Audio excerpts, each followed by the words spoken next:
Cricket career শেষের আগেই রাজনীতিতে জড়িয়ে পড়েছিলেন সাকিব আল হাসান। স্বৈরাচারী আওয়ামী লীগের মনোনয়ন নিয়ে দ্বাদশ জাতীয় নির্বাচনে মাগুরা ১ আসন থেকে সংসদ সদস্য হয়েছিলেন তিনি। তবে ছাত্র জনতার গণঅভ্যুত্থানে স্বৈরাচারী আওয়ামী লীগ সরকারের পতনের পর থেকে তিনি আর দেশে ফিরতে পারেননি। এমন পরিস্থিতিতেও তিনি রাজনীতির ক্যারিয়ার শেষ দেখে ফেলেননি। সম্প্রতি এক পডকাস্টে জানিয়েছেন এসব কথা। মামলাসহ একাধিক মামলার আসামি হয়ে গত ১ বছরেরও বেশি সময় ধরে দেশের বাইরে সাকিব। তবে রাজনীতিতে এখনও নিজের ভবিষ্যৎ দেখতে পাচ্ছেন তিনি। জানালেন আরও অনেকদিন রাজনীতি করতে চান। সাকিব বলেন, আমার মনে হয় ক্রিকেট ক্যারিয়ারের অংশ প্রায় শেষ করে ফেলেছি আমি, তবে রাজনীতির অংশ এখনও বাকি আছে।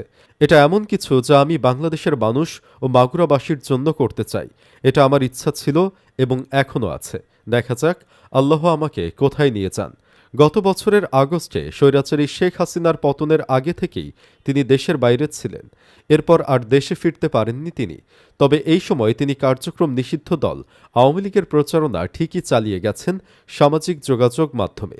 এমনকি পতিত স্বৈরাচার হাসিনাকে আপা সম্বোধন করে জন্মদিনের শুভেচ্ছা জানিয়ে জনরোষেও পড়েছিলেন তিনি। দেশে ফিরে রাজনীতিটা যে সেই আওয়ামী লীগের হয়েই করতে চান, সেটাই এবার জানান দিলেন সাকিব।